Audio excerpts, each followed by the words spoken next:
hello everyone welcome back to my YouTube channel हिबीज lifestyle और आज मैं লৈ আহিছোঁ আপোনালোকৰ ওচৰলৈ আন এটা নতুন ৰেচিপি সেয়া হৈছে কলপিঠা অসমীয়া প্ৰত্যেকঘৰ মানুহৰে হয়তো প্ৰিয় খাদ্য কলপিঠা সকলোৱে ঘৰতে বনাব জানে আৰু অতি সহজৰে বনাব পাৰি যিহেতু আমিও আজি কলপিঠা বনাই খালো এয়া লৈছিলোঁ চাউলৰ গুড়ি লৈছোঁ 2 কাপ চাউলৰ গুড়িখিনি মই এটা চৰিয়াত লৈ ললোঁ এয়া চাউলৰ গুড়ি 2 কাপ লৈ ললোঁ তাৰ লগত মই আকৌ দি দিম আধা কাপ আটা গুড়ি এই কাৰণে দিছোঁ আমাৰ পিঠাখন খাবলৈ কোমল হয় সফট হয় সেই কাৰণে দিছোঁ আপোনালোকৰ ঘৰত যদি বয়সস্থ মানুহ আছে নাইবা সৰু ল'ৰা ছোৱালী আছে পিঠাখন কোমল হ'লে বেছি ভাল পাব সেয়েহে অকমান আটা গুড়ি দি দিব চাউলৰ গুড়িৰ লগত আমি ইয়াতে দি দিলোঁ বাকি কলকিটা ইয়াতে মই জাহাজী কল ব্যৱহাৰ কৰিছোঁ আপোনালোকে ইচ্ছা কৰিলে অন্য কলো দিব পাৰে এই কলকিটা দি লোৱাৰ পাছতে আমি ধুনীয়াকৈ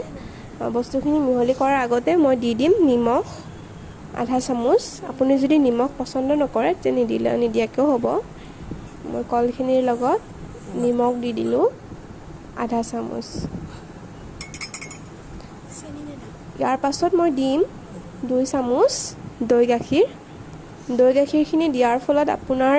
কলপিঠাখন খাবলৈ টেষ্টি হোৱাৰ লগতে পিঠাখন কোমল হয় তাৰ পাছত দি দিলোঁ মই চেনি 3 চামুচ কলৰ মিঠাৰ পৰিমাণটো কম আছিল বাবে চেনিখিনি দি দিছিলোঁ আপোনাৰ যদি কলটো বহুত বেছি মিঠা হয় তেতিয়া আপুনি চেনি নিদিয়াকৈ বনাব পাৰে এনেদৰে ধুনীয়াকৈ বস্তুখিনি মিহলি কৰি ললোঁ মিহলি কৰোঁতে মই মাজে মাজে গাখীৰ দি গৈছোঁ গাখীৰৰ সলনি আপুনি পানীও দিব পাৰে গাখীৰে আপোনাৰ পিঠাখন টেষ্টি কৰি তোলে আৰু ডোটো সফট কৰি ৰাখিবলৈ সহায় কৰে সেইকাৰণে গাখীৰেৰে আমি ডোটো বনাইছোঁ ধুনীয়াকৈ ডোটো বনাই ললোঁ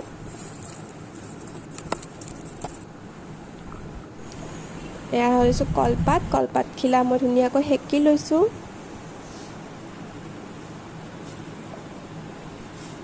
এনেদৰে কলপাতখনত মাজত দি ধুনীয়াকৈ বেলনা বাৰিলে মই কলপিঠাখন বেলি ল'ম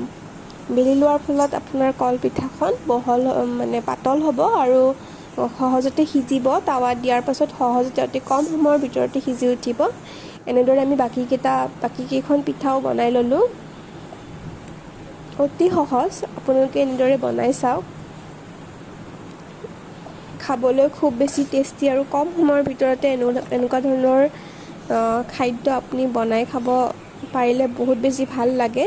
সময় সুবিধা মিলিলে সকলোৱে এনেদৰে বনাই খাব পাৰে আনহাতে মই তাৱাখন দি থৈছোঁ গৰম হ'বলৈ আমাৰ তাৱা গৰম হৈছে এতিয়া দিছোঁ মই তাত মোৰ বনাই লোৱা পিঠা দুখন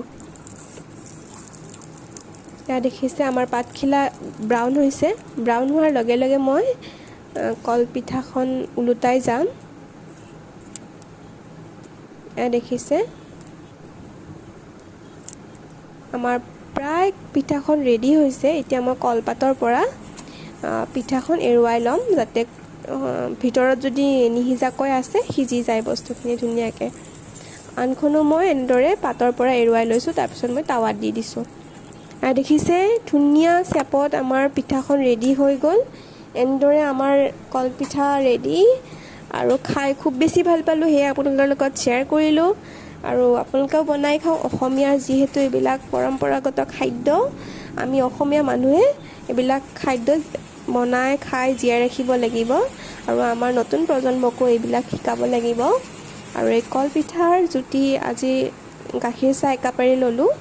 আৰু যদি মোৰ ভিডিঅ'টো চাই ভাল পালে আপোনালোকে please like share and subscribe কৰিবলৈ নাপাহৰিব থেংক ইউ বাই